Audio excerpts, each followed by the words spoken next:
Imagina un mundo en el que tu capacidad para conseguir un trabajo, una casa o un préstamo depende de un simple análisis de sangre, y que te vieses excluido de la sociedad y confinado en tu casa por no tener ciertos anticuerpos. Estamos hablando de los polémicos inmunopasaportes.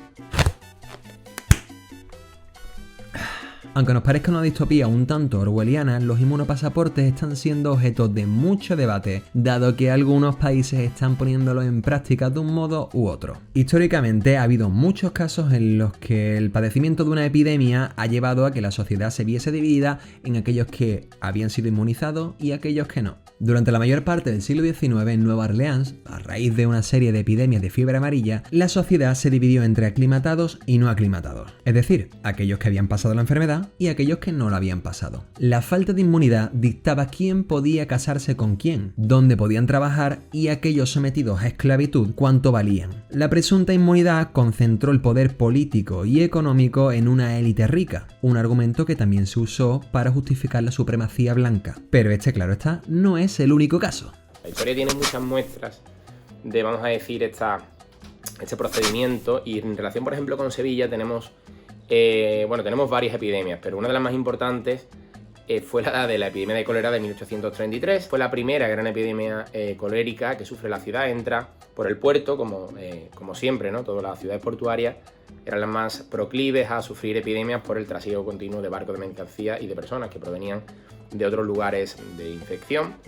Y precisamente el cólera entra en Triana, entra por los estibadores de Triana, los cargadores del puerto, y se declara ya la epidemia en julio de 1833. Y es curioso porque la Junta de Sevilla, el gobierno, puso en cuarentena al barrio de Triana. Se cortó el antiguo puente de Barcas, que todavía no estaba construido el puente de Triana, que es de pocos años después. Y es curioso porque se prohibió el paso de toda persona proveniente del arrabal de Triana hacia la orilla de Sevilla. Algo similar podría ocurrir en nuestro futuro distópico si los gobiernos deciden establecer los llamados pasaportes de inmunidad, en un esfuerzo por revertir la catástrofe económica fruto de la pandemia que hemos vivido. La idea es simple: emitir una serie de pasaportes para certificar a aquellos que hayan pasado la enfermedad y tengan una inmunidad certificada. Las autoridades entonces levantarían las restricciones sobre aquellos que tuviesen inmunidad para poder trabajar, moverse libremente o socializar. El 24 de abril, la OMS advirtió sobre esta serie de pasaportes inmunitarios, dado que no se podía garantizar su precisión, puesto que actualmente no existe una evidencia sólida que certifique que si has pasado la enfermedad seas inmune en un futuro. Sí, generas inmunidad, pero ¿cuánto te dura? China ya ha introducido controles de seguridad virtuales, rastreo de contactos y códigos QR para limitar el movimiento de personas. Por poner otro ejemplo, Chile, en un alarde de juego de semántica, tiene la intención de emitir una serie de certificados de autorización médica con una validez de 3 meses. Te voy a presentar una serie de argumentos por los cuales estos pasaportes inmunitarios no van a servir absolutamente para nada, es más, van a empeorar las cosas. En primer lugar, los estudios serológicos determinan que sí, que las personas que han pasado la enfermedad en su mayoría generan ciertos anticuerpos. Hasta ahí bien. Pero no se sabe si son los suficientes para generar una inmunidad en el futuro. Si nos atenemos a datos del SARS o del MERS, podemos saber que estas infecciones víricas dejan una inmunidad de en torno a 1-2 años. Pero si la inmunidad del SARS-CoV-2 es más similar a la de un resfriado común, esta podría ser más corta de lo que pensamos. Por otro lado, tenemos las pruebas de diagnóstico serológico, que son una herramienta muy valiosa para determinar la prevalencia y la propagación del virus, pero varían ampliamente en su calidad y eficacia. Varias de las pruebas disponibles son más que eficaces. De hecho, tienen un 99% de fiabilidad en cuanto a sensibilidad y especificidad, pero datos preliminares sugieren que estas pruebas no son del todo confiables. Y te voy a explicar por qué. Se ha demostrado que muchos de estos tests que se venden tienen una baja especificidad. ¿Y esto qué quiere decir? Pues que detectan anticuerpos que no son específicos del SARS-CoV-2. Por lo tanto, pueden llevar a falsos positivos. Por otro lado, hay tests que tienen baja sensibilidad. Esto conlleva que si el test se realiza sobre una persona que tiene inmunidad, pero cuya concentración de anticuerpos no llega al nivel de sensibilidad del test, va a dar un falso negativo, llevando llevando a personas que son potencialmente inmunes a estar etiquetadas como no inmunizadas. Otra de las razones es que es inviable hacer un diagnóstico mundial. ¿Cuántos somos en España? ¿47 millones? Bueno, pues calcula que tienes que tener 94 millones de test como mínimo. ¿Y por qué 94 millones? Porque te hacen falta mínimo 2 test para cada paciente, ya que cualquier persona que haya dado negativo en el primer test va a necesitar un segundo en caso de verse infectada y así obtener una certificación inmunológica. Y después tienes que repetir la prueba de inmunidad no menos de una vez al año para asegurar una continuidad. Incluso si los pasaportes de inmunidad se centrasen solo en trabajadores de la salud, la cifra sería totalmente inviable. Esto nos lleva a otra cuestión. ¿Vamos a dejar el peso del impulso de la economía en las espaldas de aquellos que están inmunizados? Según los datos preliminares del estudio serológico que se está realizando en España, tenemos una media de un 5% de inmunidad respecto al total de la población. Esto está muy lejos del mínimo necesario para crear la llamada inmunidad grupal. Aparte que entre las regiones varía enormemente. Estamos entre un 1,1% en Ceuta a un 14,2% en Soria. La baja prevalencia de la enfermedad, la diversidad entre regiones, el escaso acceso a un diagnóstico masivo, junto con unas pruebas que no son fiables al 100%, significa que solo un pequeño porcentaje de la población estaría certificada para trabajar libremente. Una cafetería no podría abrir sus puertas si solo parte de sus trabajadores estuviese inmunizada. Y tú no podrías ir al Primark a comprarte el pijama de Chihuahua porque no serías inmune. Después, el objetivo de estos pasaportes es controlar la movilidad. Cualquier sistema de certificación de inmunidad va de la mano de un sistema de monitorización y seguimiento. La documentación en papel es fácilmente falsificable, por lo tanto tenemos que pasar a un formato digital en aplicaciones móviles, como se ha visto en China, se ha visto en Taiwán, vamos, que se está haciendo. Pero los documentos electrónicos llevan un mayor riesgo de pérdida de la privacidad. En ciertas provincias chinas,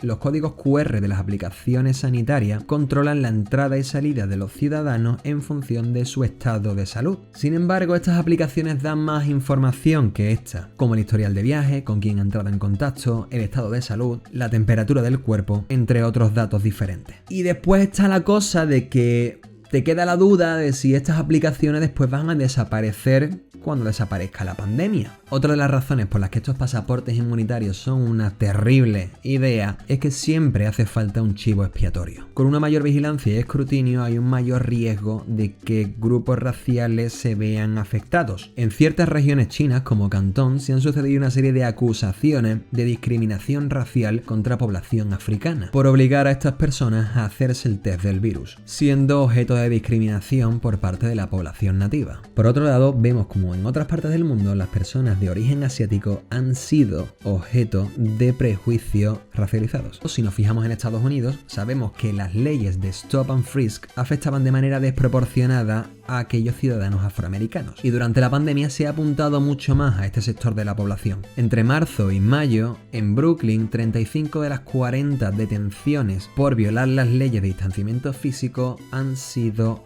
afroamericanas. Y esto no quiere decir que estas personas se hayan saltado más las leyes que otros grupos sociales. Quiere decir que hay un sesgo discriminativo hacia este sector. Vamos, que no lo digo yo, que lo dice el mismo alcalde de Nueva York. Pues imagina sumarle a esto un encarcelamiento digital como implicaría un pasaporte inmunitario. Otra de las razones es que debido a una escasez de pruebas habría un acceso injusto a estos certificados. Quien sea más pudiente o poderoso tendrá más acceso a las pruebas diagnósticas que aquellas personas que estén en los estratos más vulnerables de la sociedad. Y esto sería especialmente grave en sistemas sanitarios no equitativos. Es más que probable que deportistas de élite, ejecutivos tecnológicos o políticos tengan un mayor acceso a estas pruebas que aquellas personas que necesitan de un trabajo para sostener el techo sobre sus cabezas o llevar comida a su mesa. O que se le dé menos prioridad a certificar la inmunidad de los niños cuando vayan a ir a la escuela o en personas mayores en residencia en pro de aquellos sectores considerados económicamente productivos. Entonces, ¿a qué nos lleva esto? A un nuevo estrato social, los que tienen Y los que no tienen inmunidad, los inmunoprivilegiados. Y este etiquetado es realmente preocupante en ausencia de una vacuna universal, gratuita y accesible para todos, dado que si toda la población puede acceder a esa vacuna, podrían elegir si vacunarse o no. Sin ella, todo dependería de la suerte, de tus circunstancias personales o, en el peor de los casos, del dinero que tengas para pagar la vacuna. Lo que nos lleva a una amplificación de las desigualdades sociales y económicas, como por ejemplo el empresario o empresaria que decida contratar a quien ha pasado la enfermedad en fin de evitarse el riesgo de que esa persona se contagie. Y esto podría privilegiar a aquellos que sí han pasado la enfermedad. Y extrapolándolo podría alimentar las divisiones entre países. Personas de países que no pueden o no quieren establecer esta certificación de inmunidad no podrían viajar a aquellos que sí lo hacen. ¿Te parece una locura? Pues en países como Rusia, Egipto, Singapur, las personas con VIH tienen restricciones a la hora de ingresar en el país, de conseguir una vivienda o un trabajo. O sea que no nos pilla tan lejos. La consecuencia final de todo esto, que es a lo que quiero yo llegar, es que conllevaría una amenaza para la salud pública. Y tú dirás, bueno, pero qué exagerado. Piénsalo, si la única manera de conseguir un trabajo es habiendo pasado la enfermedad y a ti te falta de comer, ¿no vas a ir a buscar el virus? Si el acceso a ciertas libertades sociales está supeditado a una certificación de inmunidad, lo que estás incentivando es que personas sanas y no inmunizadas vayan en busca de la infección. Y estas personas que reclaman la inmunidad podrían contribuir a propagar el virus. Utilizando concepciones de la ética arraigada en el liberalismo, contradice el objetivo propio de la salud pública. El éxito frente a una pandemia no reside en que yo me salve mi propio culo, sino en la solidaridad y en la apreciación de que estamos todos en el mismo barco. Una ética basada en la autonomía individual es extremadamente peligrosa, y el objetivo final debe ser promover el bien común. En lugar de invertir en pasaportes inmunitarios, los gobiernos en primer lugar lo que deberían invertir es en la fórmula que está más que probada que funciona: prueba, rastreo y aislamiento, siendo el estado de salud, los datos personales y la ubicación anónimos. Y por otro lado, en el desarrollo, la producción y distribución de una vacuna eficiente. Si el acceso a esta vacuna es gratuito y universal, éticamente es permisible establecer un pasaporte inmunitario. Pero si el acceso a la vacuna es limitado, nos llevaría a lo que hemos dicho antes. Sé que el tema es más que controvertido y las opiniones serán muy variopintas entre todos y todas los que estéis viendo este vídeo. Y esto podría llevar a un debate en el que podríamos citar hasta Foucault o la biopolítica. Pero eso es harina de otro costal y yo no me pienso meter en eso. Así que si este vídeo te ha hecho reflexionar, dale un pedazo de me gusta, compártelo, suscríbete al canal, déjame un comentario con tu apreciación, porque con esto estamos despachados.